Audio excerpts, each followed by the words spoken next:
This episode may contain content of a graphic nature, including descriptions of physical and sexual violence against adults, children, and animals.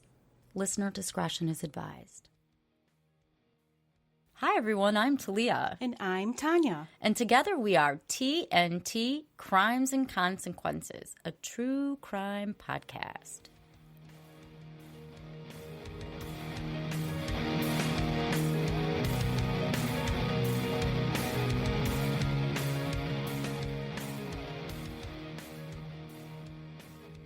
Hey, Tanya.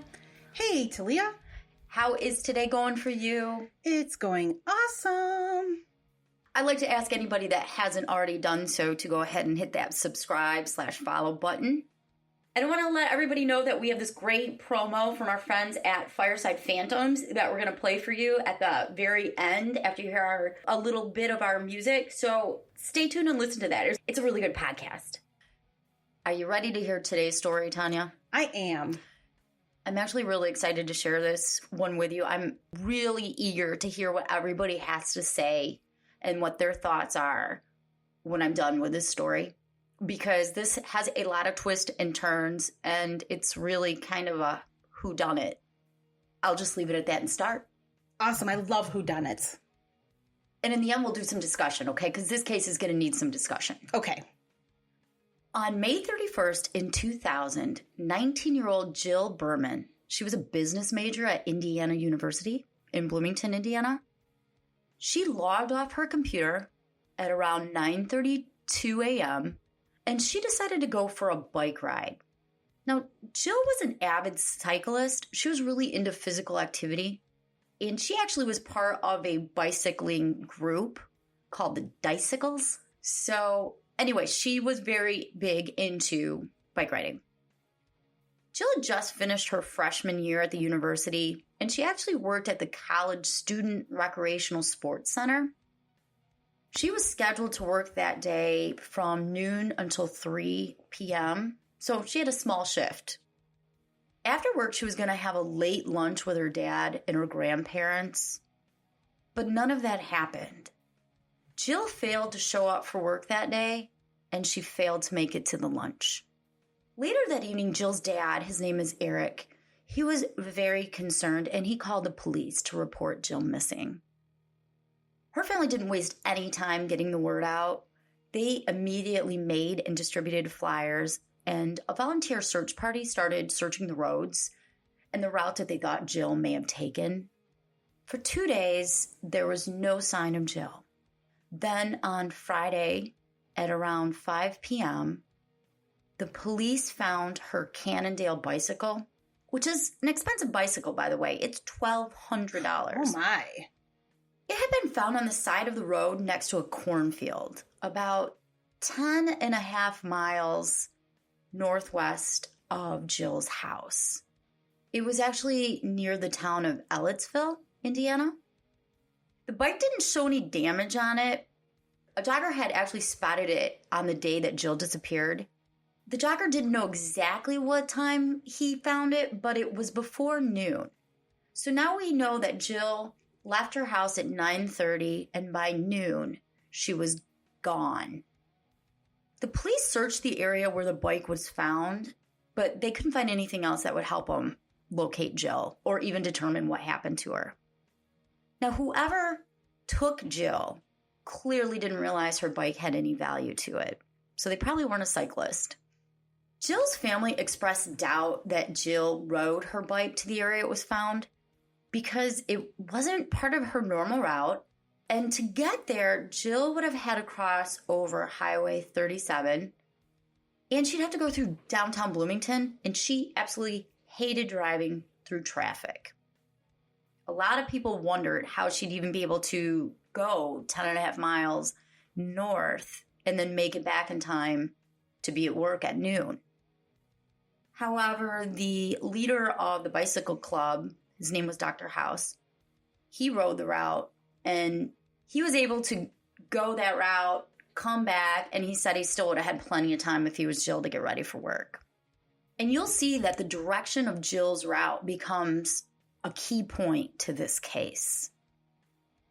Now, another witness came forward and stated that around 8:30 a.m. on the morning of May 31st, in the North Maple Grove Road area, and North Maple Grove Road is an important road in this case, a witness saw a plain white, quote, commercial-looking Ford van drive slowly past his driveway, which was on North Maple Grove Road.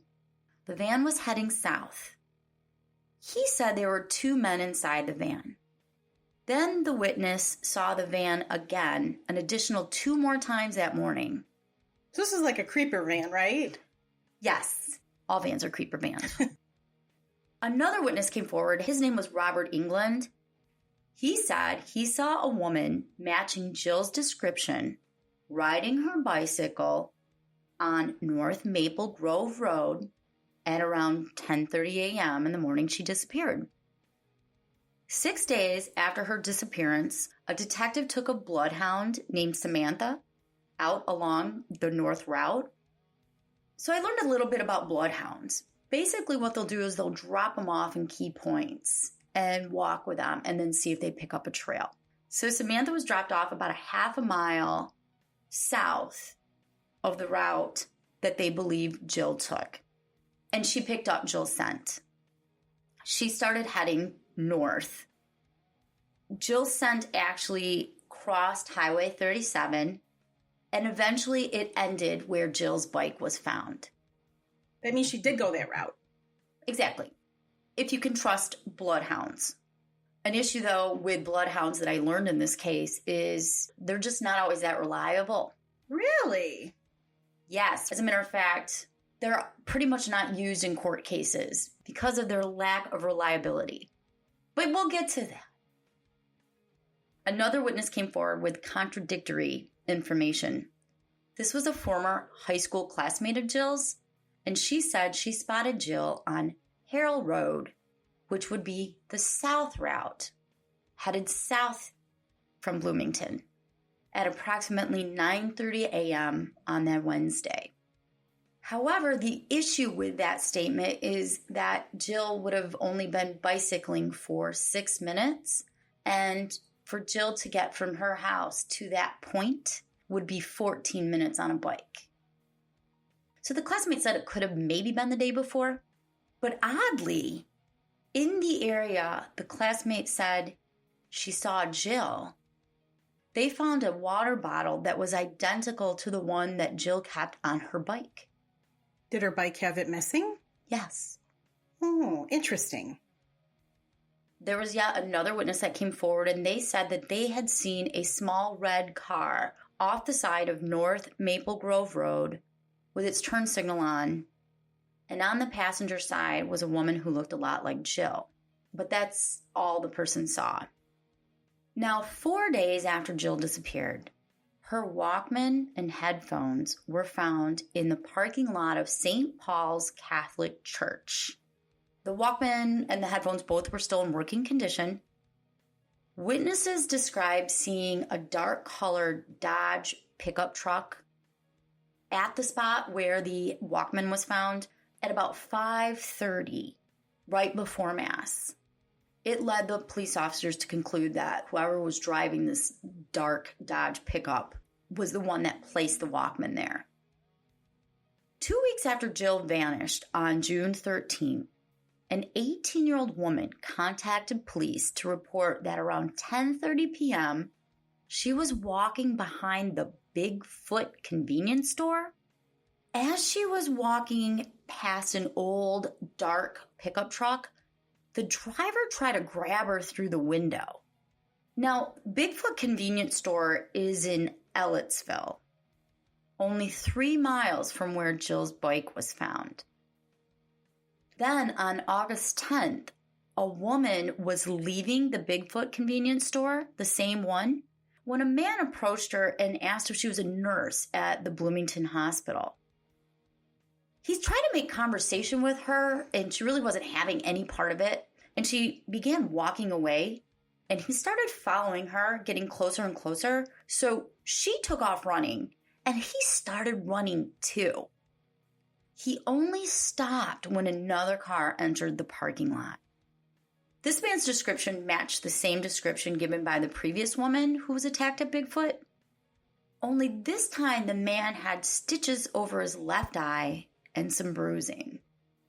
He was described as Caucasian, muscular, he had light brown hair, he was in his 30s, and he was driving a black pickup truck or a dark pickup truck. Now, believing that Jill was kidnapped, the FBI was able to come into the investigation. Over 3,000 tips poured in, but there was no real suspect that the police were focusing on. In November of that year, Jill's story was featured on a mystery show. About 50 new tips came in from that. I myself used to go and visit my sister because she went to the same college, and I would always drive by and see this huge billboard with Jill's photo on it asking for information. That's what made me actually look up this case. Almost a year went by before police announced that they had a theory about what happened to Jill. They now believe Jill's disappearance was the result of 3 people accidentally hitting her with their vehicle while they were driving down the road. However, they didn't release any other information for another year. On March 22nd of 2002, the FBI got a major break in the case. One of the 3 people that was on their radar confessed. Her name was Wendy Owings. Wendy Owings was currently incarcerated in the local Monroe County Jail for armed robbery and drug charges. She was 26 years old at the time of Jill's disappearance, and she had a rap sheet that included robbery, burglary, theft, forgery, and battery. Do you want to know what Wendy had to say? Of course. Here's what Wendy confessed happened. Wendy and her friends, Alicia Evan and Uriah Klaus, who's a guy. I've never heard the name Uriah before, have you? No. The 3 of them had been up all night drinking and doing drugs. At the time of her confession, Uriah was also in jail on charges of battery and disorderly conduct. Wendy said that on the morning of Jill's disappearance, the 3 of them were driving around smoking crack cocaine and drinking beer. It was Uriah's truck, so it was a truck, and he was driving it on Harrell Road when at one point he took his eyes off the road to look at Alicia. I guess Alicia was struggling to inject herself with some sort of cocaine water mixture. I don't know. This is while they're driving? Yes, while they're driving. So he took his eyes off the road and accidentally hit what he thought was a dog. Uriah stopped the truck to see what happened and realized that he actually hit a woman. When the 3 of them got out to check on Jill, they realized that she was really badly injured, but she wasn't dead.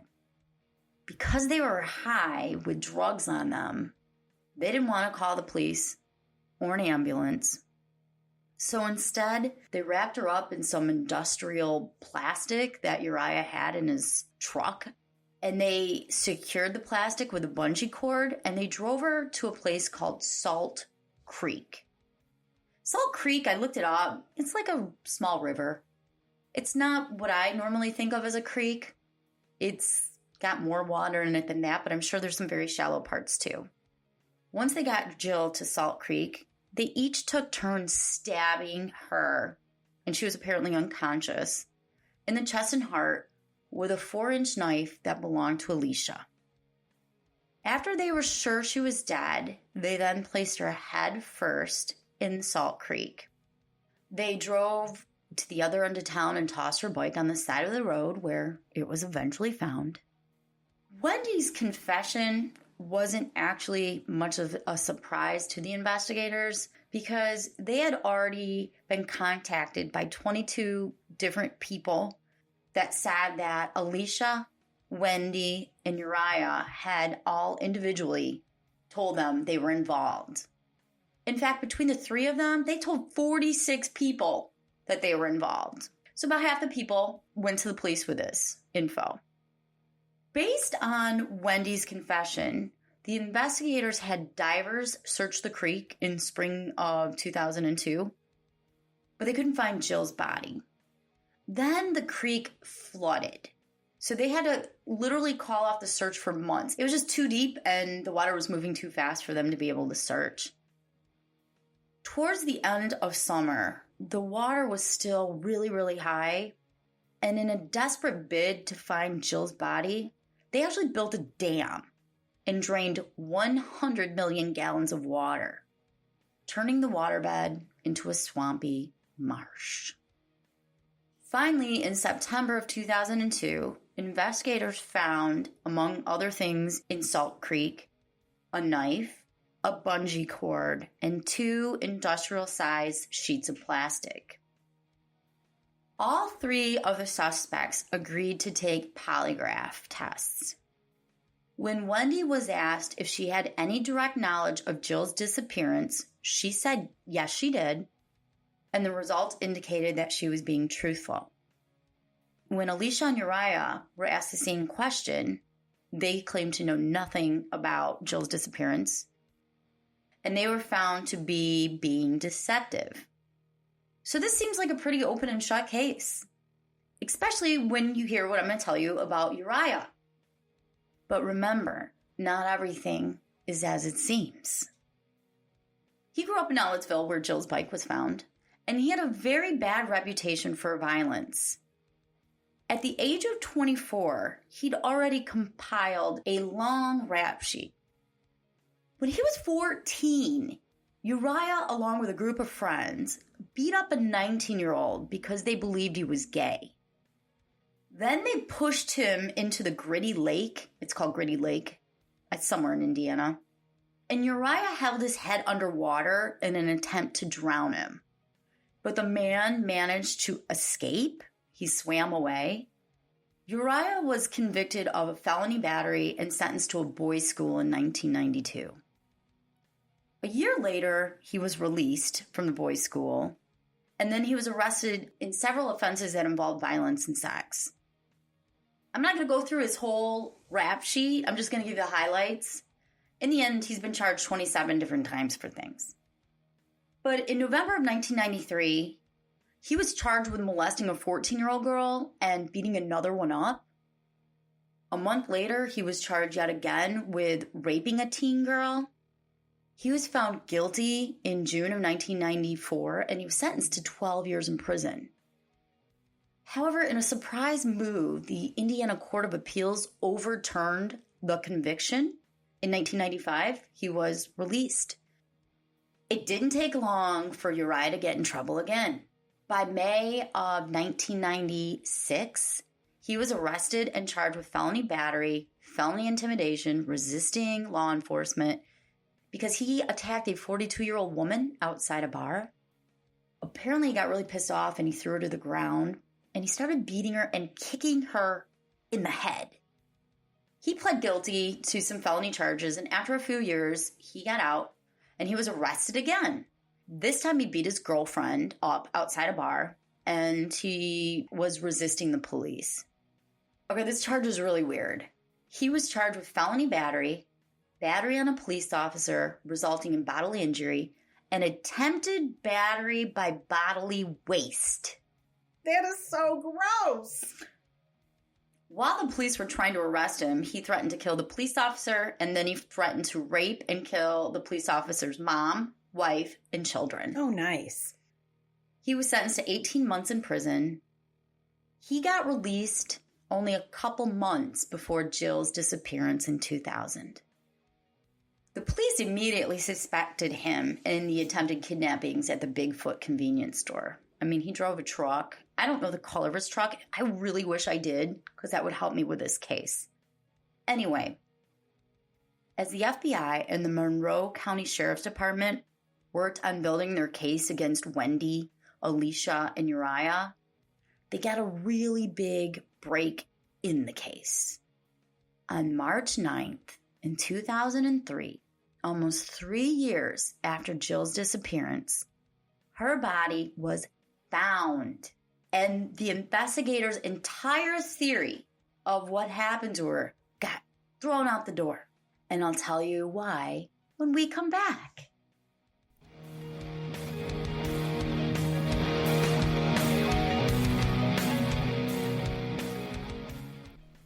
Hey everyone, if you go to our website, tntcrimes.com, you can find full unreleased episodes available for individual purchase. You can also join our membership where you get unlimited access to all of our unreleased episodes and early releases, mini episodes, and so many other awesome things. So go to tntcrimes.com. And thanks again for all your support.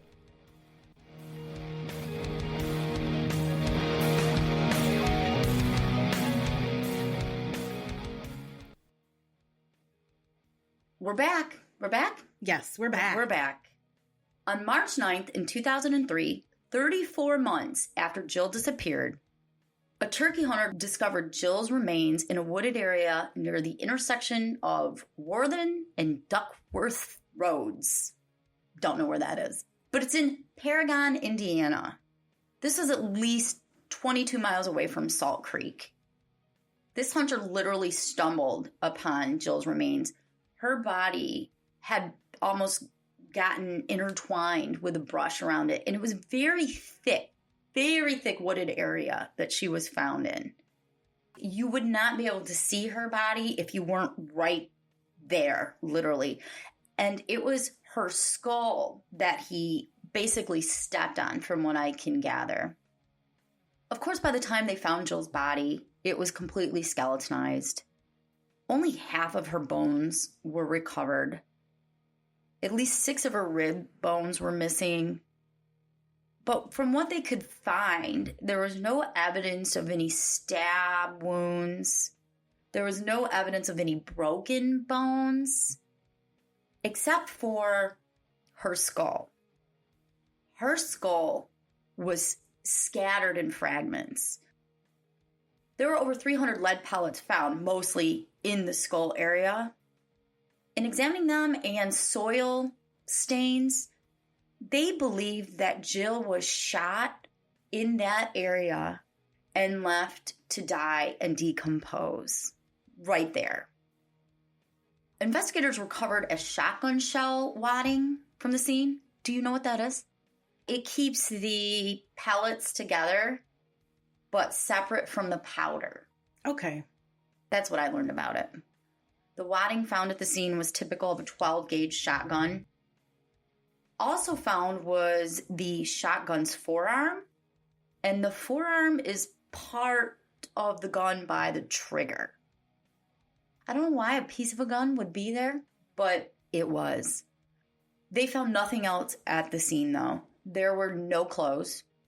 They pretty much believed that she was stripped of all her clothing. The cause of death of Jill was ruled to be a contact shotgun wound to the back of the head. Now, this does not match up with anything Wendy had said. And Wendy immediately recanted her confession once Jill's body was found. She said that she felt pressure from investigators to confess and basically was led to believe that if she gave information, she could get a reduced sentence for the armed robbery and drug charges she was facing. Through the 34-month-long investigation, there had been other persons of interest on the investigators' radar. After Jill's body was discovered, the investigators pretty much disregarded Wendy's story and began focusing on another man. This man's name was John Myers II. He was a 24-year-old man from Ellettsville, Indiana. John's name wasn't new to the case. In fact, he was first interviewed by them in June of 2000, following a tip called in from a family member. And what's even more interesting is he's actually Alicia's cousin. Really? Small world. Now, John was the son of a former Monroe County Sheriff's deputy who had recently retired because he got diagnosed with cancer. John had been arrested several times for things such as intimidation, battery, theft, receiving stolen property. At the age of 19, he actually married a 15-year-old who was pregnant with his child. 3 years later, they divorced, and his ex-wife moved to Pennsylvania because John had threatened to kill her if she interfered with him raising his child. So she didn't have custody. She did not have any custody. I'm going to tell you a little bit more about John's background. His ex-wife isn't the first person to accuse him of domestic violence. Another woman, her name was Carly. She was 17 when she first started dating John in 1999. Their relationship started out great, but then it became very volatile. At some point, she broke up with him, and a few weeks later, paint thinner and red paint was poured all over her parents' car. And they called the police, saying they suspected John, but they couldn't prove it. Now, Carly saw John again in April of 2000. This is 1 month before Jill's disappearance.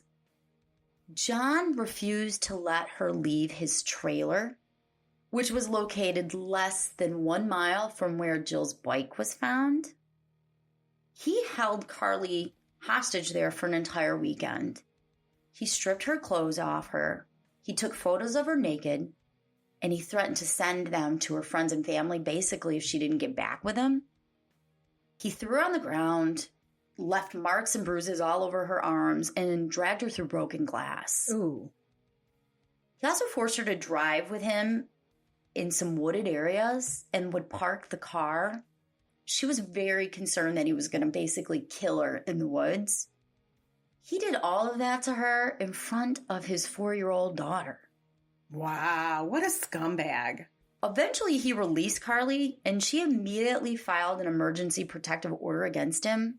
But when she was called to testify at the hearing, she didn't show up, which happens a lot. She actually had an attorney show up on her behalf, and he said that Carly was seeking psychiatric help as a result of the ordeal she went through, and she was too frightened of John to go to court. John's family became increasingly concerned for John because it was clear this breakup was affecting his mental health. In late April of 2000, John actually called his Aunt Debbie to talk about the problems he had with Carly. He said he felt like, quote, a balloon full of hot air about to burst. Translation? I'm gonna snap. It's his Aunt Debbie that actually contacted authorities to tell them her concerns about John's role in Jill's disappearance.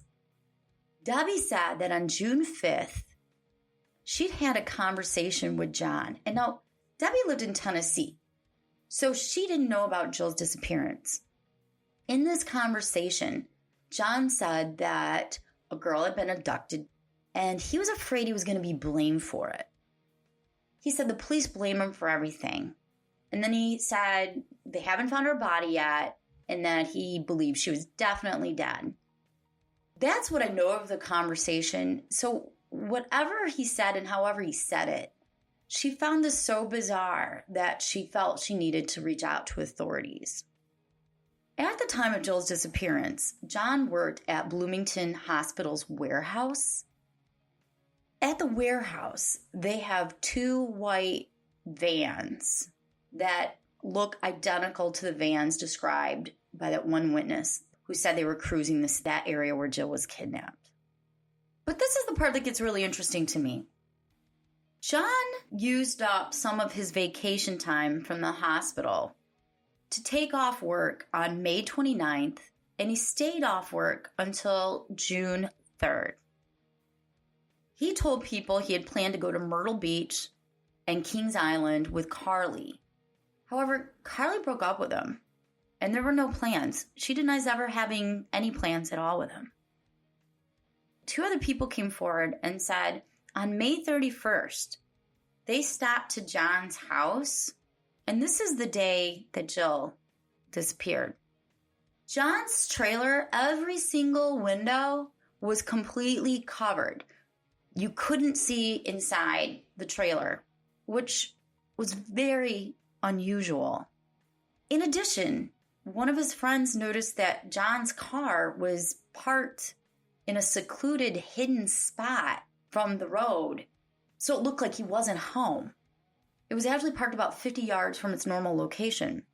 His car stayed parked, hidden in the woods, basically, for 3 days.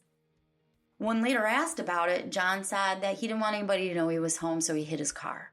Strange. What was going on in John's house for 3 days? Exactly. John really couldn't account for what he did from May 31st until June 3rd. He said he was, quote, here and there. Besides being here and there, he said he spent most of his time at home. He went to a gas station, and then he went alone to Kentucky Kingdom, which is an amusement park in Louisville, about 2 hours away from his house. He drove all the way there, but when he got there, it was closed. Phone records showed that on May 31st, John made a phone call at 9:15 a.m., 9:17 a.m., 9:18 a.m., 10:37 a.m., 10:45 a.m., and then there was nothing until 7 o'clock. Strangely, these calls were to local movie theaters and state parks. But there's a big gap of time in between. And remember, Jill was last seen a little after 10 in the area near John. As a matter of fact, less than a mile away was her bike.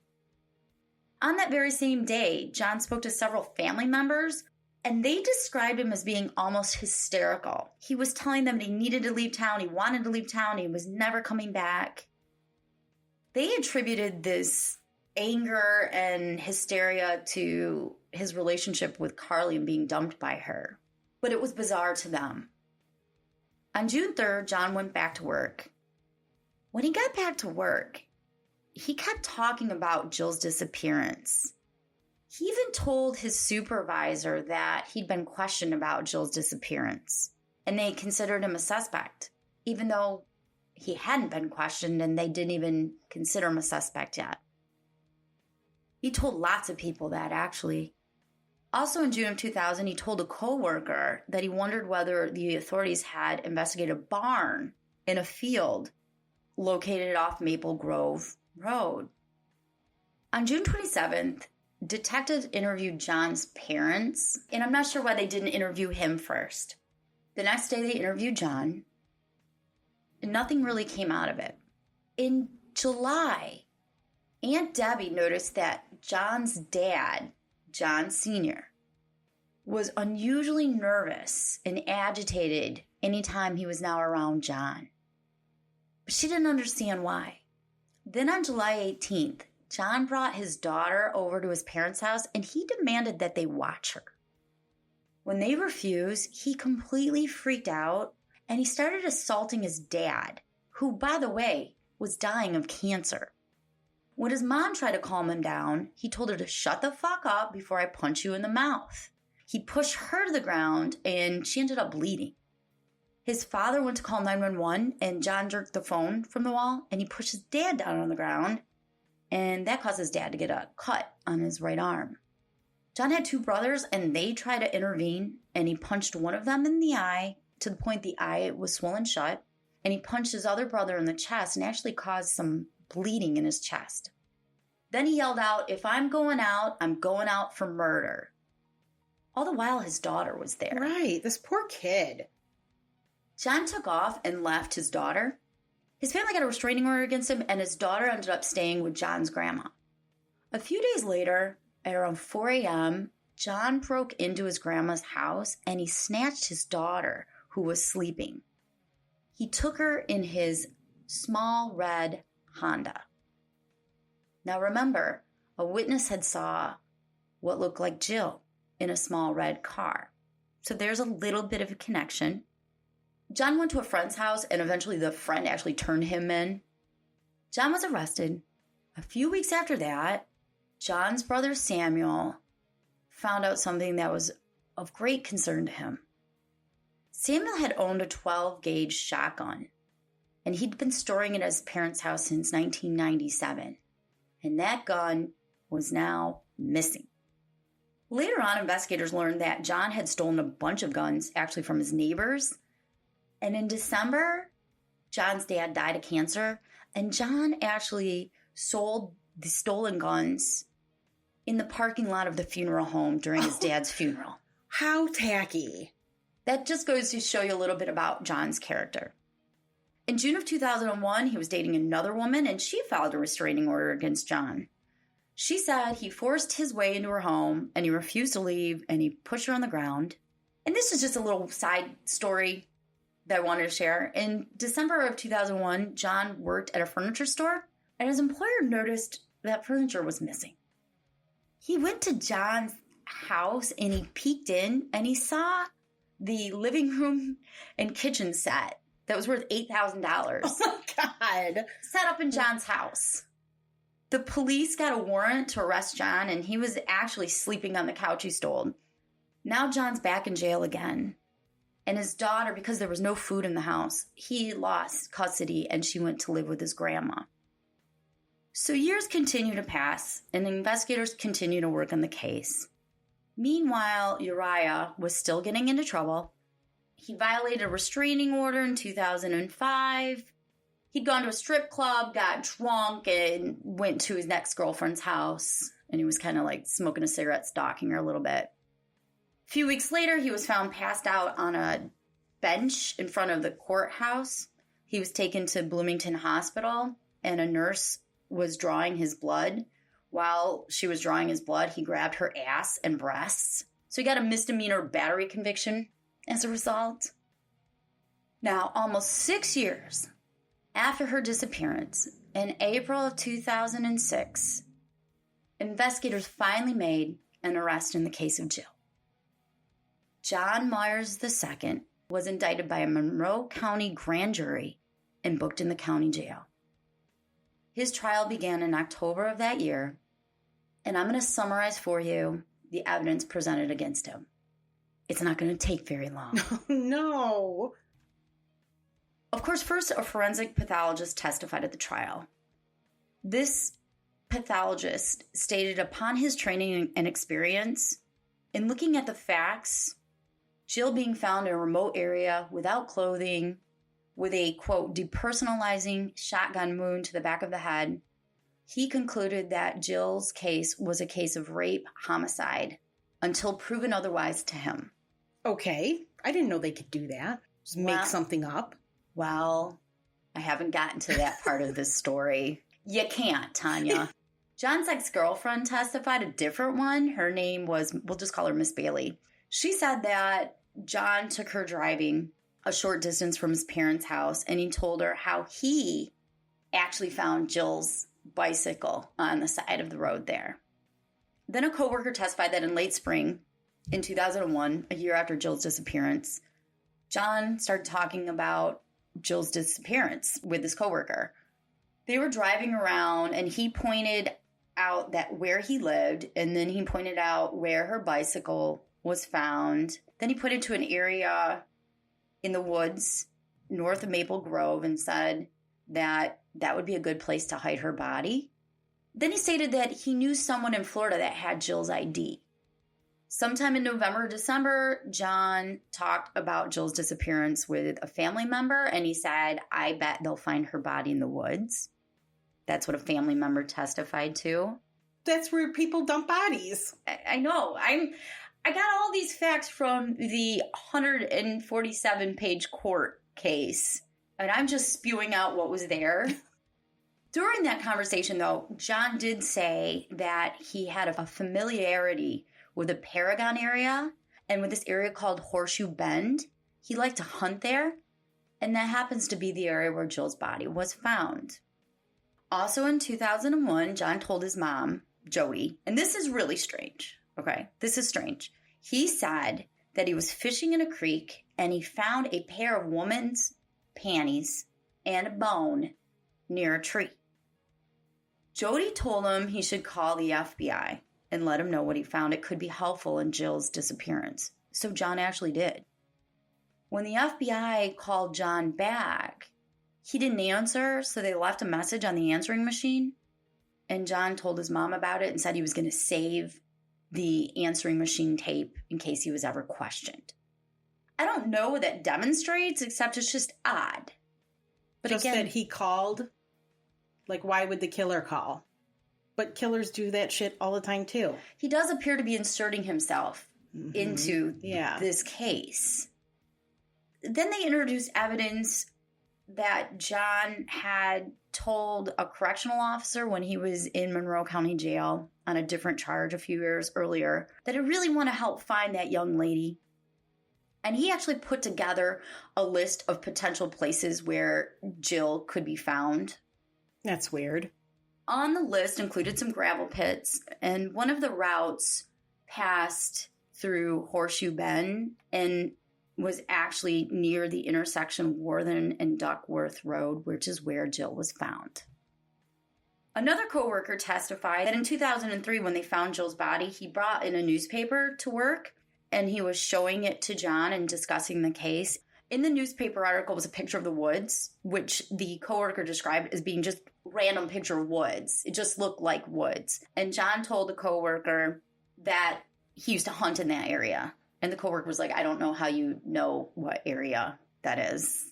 He recognized the trees? Yeah, the coworker thought that was really odd. John told the coworker he was surprised the police hadn't contacted him since he had more information on the case. He knew the culprits, Wendy, Alicia, and Uriah. And the coworker said John had a very, quote, cocky tone when he made those comments. Normally that would be hearsay, except in this case, John's a defendant. So if someone is the defendant and the defendant says something, it's no longer hearsay. For those that don't know. John's grandma testified that in November of 2004, John called her very upset. He said that he needed time to himself, and he said, quote, Grandma, if you just knew the things that I got on my mind, if the authorities knew, I'd be in prison for the rest of my life. Then John told her that his dad, John Sr., knew what he had done and had, quote, taken it to the grave with him. John later came over to his grandma's house crying. He had tears in his eyes. And he said, Grandma, I wish I wasn't a bad person. I wish I hadn't done these bad things. But given the list of bad things I've already said John's done, who knows which one he's talking about? John's grandma had accused him of breaking into her house and stealing jewelry. And she herself was afraid of John. A former cellmate of John's testified that in May of 2005, when John was arrested on one of the other previous charges I talked about for stealing, I think, John made references to Jill's bike and how it had been found near his house.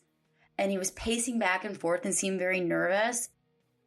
Then he made a reference to Jill being a bitch and said, quote, if she, referring to Jill, wouldn't have said anything, none of this would have happened. Okay, so this part seems a little suspect to me. Carly, the young girlfriend of John's that was held hostage for a weekend, in February of 2006, a detective drove her around Monroe County, and she identified the area of where Jill's body was found as being one of the areas John took her to on that weekend he held her hostage. Remember how I said she was in the woods and made to be afraid? But this is 6 years later. I know, I was just thinking, would I remember what the woods look like? Woods look like woods. And it's dark and you're traumatized by the events. And he took her to a couple different places. But maybe she did. Maybe it stuck out in her mind. Like it was imprinted there. I don't know. But I'm not discrediting her. I'm just saying we know a lot about eyewitness testimony and often your mind plays tricks on you. So, Tanya, that is the prosecutor's evidence against John. That's it. Yes, that's it. Just testimony. A bunch of people's testimony. Yes. Now it's the defense's turn to put their theory out. And they have two theories. In the first theory, their strongest theory, that requires Jill to have traveled south. They believe Wendy, Alicia, and Uriah killed her on the south route, threw her in the Salt Creek, and then later moved her body to the field. So that's how they explain it getting into the field. The second theory is much, much, much different. The defense claimed that Jill had been having an illicit affair with a married man that she worked with named Brian Hollers. And John's attorneys told the jury that they were going to convince the jury that Brian Hollers was the one who killed Jill. I'm going to sum up their second theory. Mr. Hollers worked at the recreation center, and he's the one that interviewed Jill for her job 2 weeks before she disappeared. She'd only been working there since mid-May. During the interview, he found out that Jill was in the cycling club, and he had a bike for sale, so he gave Jill his name and phone number. Okay. On the day Jill disappeared, Mr. Hollers called her twice. Now, during the summer, Jill lived with her parents. Her mom answered the first time, and he wanted her to give Jill a message that she'd left her tennis shoes at the recreational center. The second call later in the day said he'd heard that Jill might be missing, and he wanted to know if there's anything he could do to help. Mr. Hollers owned a 12-gauge shotgun, which was, of course, the same kind of gun that was used to kill Jill. However, the state presented evidence that the shotgun wadding found with the remains of Jill didn't match the wadding used by Brian with his gun. Then the defense dropped a bombshell. They said that Jill was pregnant, Brian was the father, and that was a motivation for killing her. Evidence found in Jill's room to somewhat maybe support the theory. When the police were doing their investigation, they found condoms, a pregnancy test, an emergency contraceptive medication. I'm thinking it's Plan B. Yeah. And several books regarding pregnancy. One of the books was called Pregnant Too Soon. Another one was Poor Baby, Poor Body. But the prosecutor pointed out that Jill was taking a sexuality class. The pregnancy test hadn't been used. And if Jill was pregnant, she didn't tell a single soul and didn't show any signs of being pregnant. Plus, she'd only known Brian 2 weeks. So to support this theory, the defense argued that Jill took the northern route, which actually does pass by Brian's house. They stated that Samantha, the bloodhound, followed Jill's scent up to Brian's house. The only problem with that was a complete lie made up by the defense attorney. That didn't happen at all. The prosecutor pointed out that at the time Jill was passing by Brian's house, he was working. He wasn't even home. Her scent was found passing by because that's the route she was taking going north. It didn't show that she stopped. By the time the defense team made their closing argument, they realized that the Holler theory just sucked. I actually read excerpts of the closing argument, and John's attorney tries to argue that Brian did it, but then he says, you know what, maybe Brian isn't the one that got her pregnant. Maybe another man got her pregnant who was older, and he killed her. But we don't even know that she's pregnant. Why don't they just point to people in the jury and say, maybe you did it? Right. The trial lasted 12 days, and during that time, the jurors weren't sequestered. Usually, they are not allowed to have access to the world. However, this lucky pool of jurors was allowed to drink alcohol, use cell phones, and watch TV. One juror actually described it as, quote, a fraternity party-like atmosphere.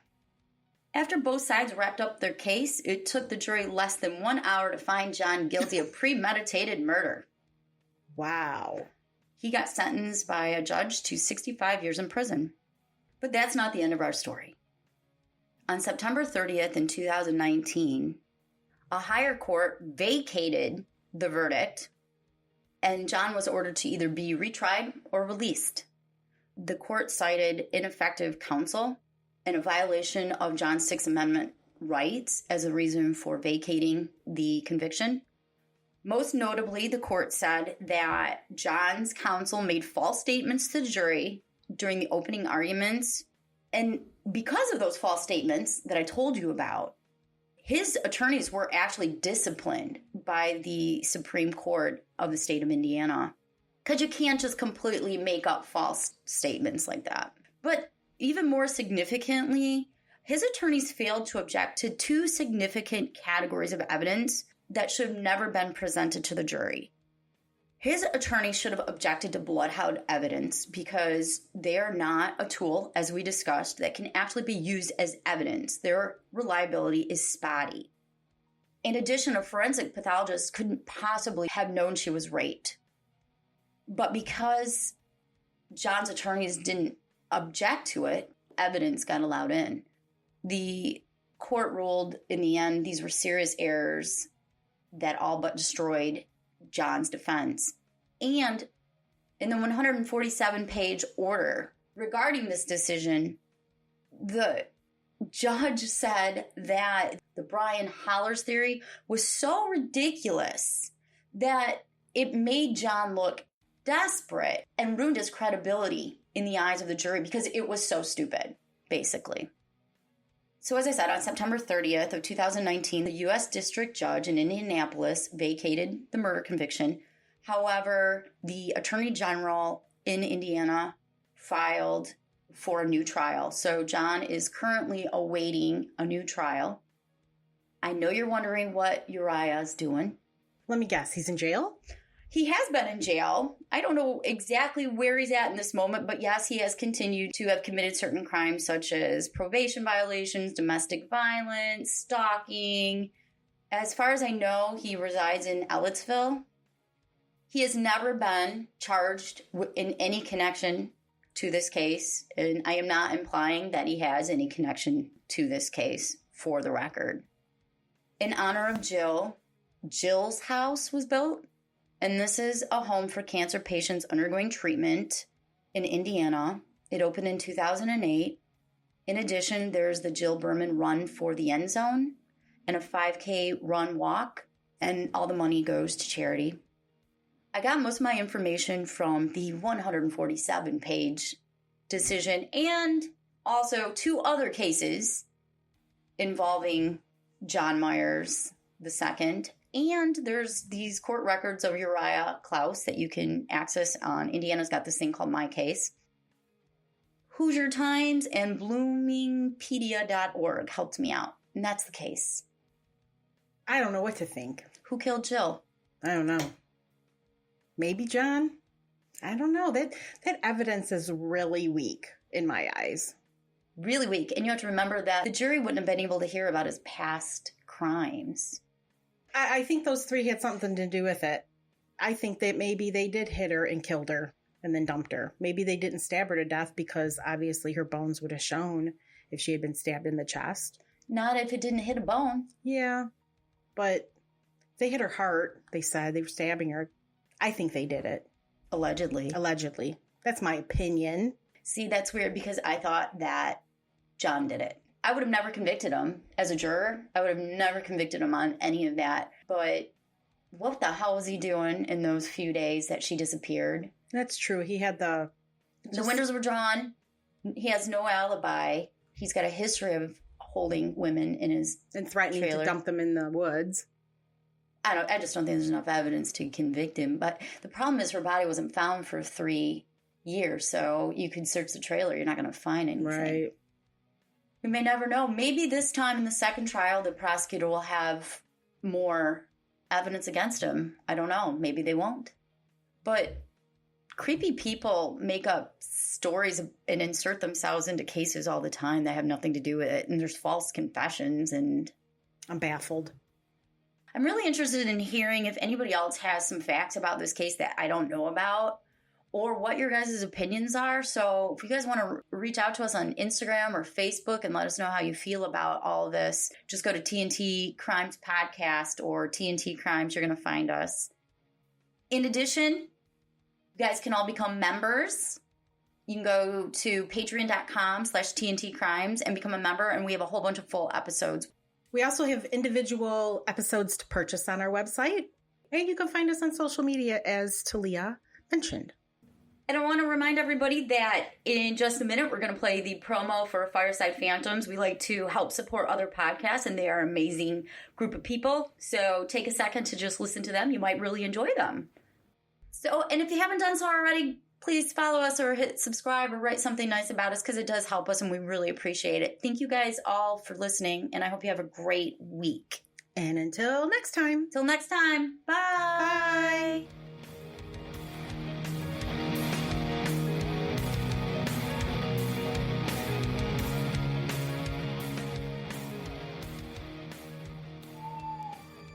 Hi, I'm Carol. And I'm Holly, and we are the hosts of Fireside Phantoms. On our podcast, we will delight in telling you stories of the strange, twisted, dark, and foreboding. Creepy, crawly things slinking up your leg. Ghostly hands reaching out from beyond the grave. And we will ask hard-hitting questions like, can Slender Man fit into my skinny jeans? who is Wrinkles the Clown, and how can he make your child's next birthday party special? Why shouldn't we invite the black-eyed kids in? What really is going on at your creepy neighbor's house, and is it okay to peek inside? And many, many more. So join us and our forest friends as we gather around a warm and crackling campfire. This is Fireside Phantoms.